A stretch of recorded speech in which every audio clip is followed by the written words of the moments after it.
नमस्कार श्रोताओं, मैं डॉक्टर पूनम चंद्रलेखा, संपादकीय सलाहकार, सदीनामा की ओर से प्रस्तुत कर रही हूँ बुधवार 9 दिसंबर सन 2020 का संपादकीय, जिसे लिखा है हमारे संपादक जितेंद्र जीतांशु जी ने। इसका शीर्षक है बंदूक की नली से निकलती पूंजी।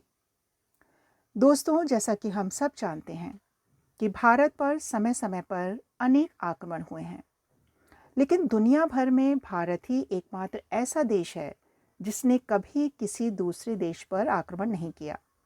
और शायद यही कारण रहा है कि हथियार बनाने की दौड़ में भारत ना तो कभी शामिल हुआ और ना भारत के नीति निर्माताओं ने इस ओर ध्यान ही दिया।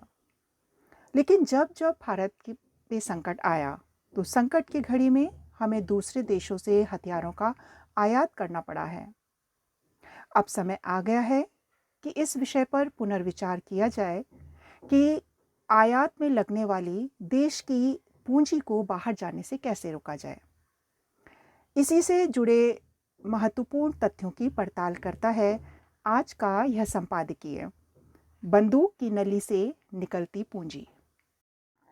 Stockholm International Peace Research Institute ने 25 हथियार बनाने वाली कंपनियों की सूची जारी की है।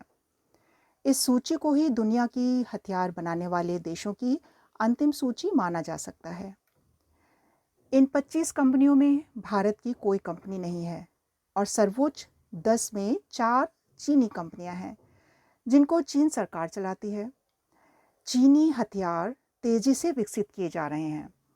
इन हथियारों को बड़े पैमाने पर दूसरे देशों को बेचकर डॉलर कमाए जा रहे हैं। यह हथियार जिन देशों को बेचे जा रहे हैं वे हमारे पड़ोसी देश हैं, जैसे पाकिस्तान और बांग्लादेश। इनके साथ ही चीन दूसरे देशों को भी हथियार बेच रहा है।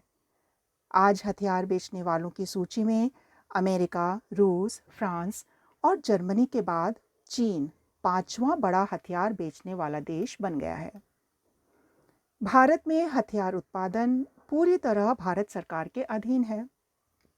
छोटे हथियार बनाने के कारखाने प्राइवेट के हाथ में हैं, जैसे कठुआ और मुंगेर। पिछले कुछ दिनों से भारत सरकार ने रक्षा क्षेत्र में लाइसेंस दिए हैं, लेकिन बात बन ही नहीं रही है।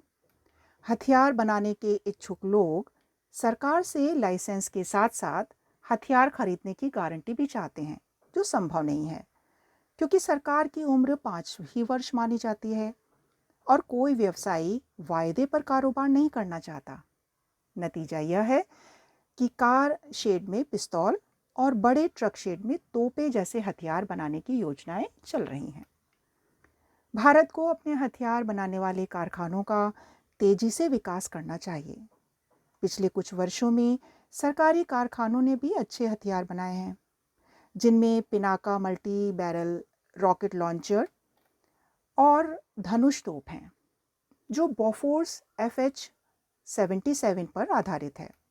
यह तोप जबलपुर के कारखाने में बनती है, जो मैदानी परीक्षण में खरी उतरी है। कुछ तोपें सेना को दी जा चुकी हैं। ये कारखाने 200 साल से ज़्यादा पुराने हैं। असल में आज़ादी के बाद इन कारखानों में हथियारों का बनना कम हो गया, क्योंकि उस समय भोजन सबसे बड़ी समस्या थी।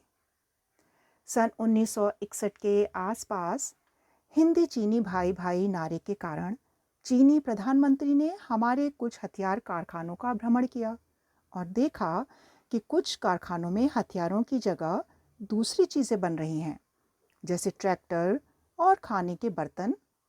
और नतीजा हुआ हम पर चीनी हमला। चीन की आधुनिकीकरण की दौड़ में हम बहुत पीछे हैं। हम सबसे ज़्यादा हथियार बाहर से खरीदते हैं। उन हथियारों के कलपुर्जों के लिए उन देशों पर निर्भर रहते हैं। एक उदाहरण काफ़ी होगा। कारगिल के संघर्ष के समय सिर्फ बोफोर्स तोप सफल हुई, लेकिन बोफोर्स दलाली का हल्ला होने के कारण बोफोर्स ने उसका गोला देना बंद कर दिया। ऐसे विकट स्थिति में इन्हीं सरकारी कारखानों ने रातों रात गोले बनाए। कर्मचारियों ने दिन रात काम किया। जो गोले हमें मिले वो हमें दूने दाम पर अफ्रीका से खरीदने पड़े, वाया बोफोर्स।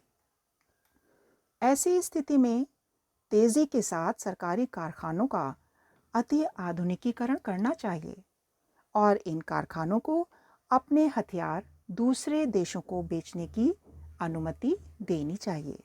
आमीन। तो यह था आज का संपादकीय। कल एक नए विषय के साथ हम फिर हाजिर होंगे। तब तक के लिए नमस्कार।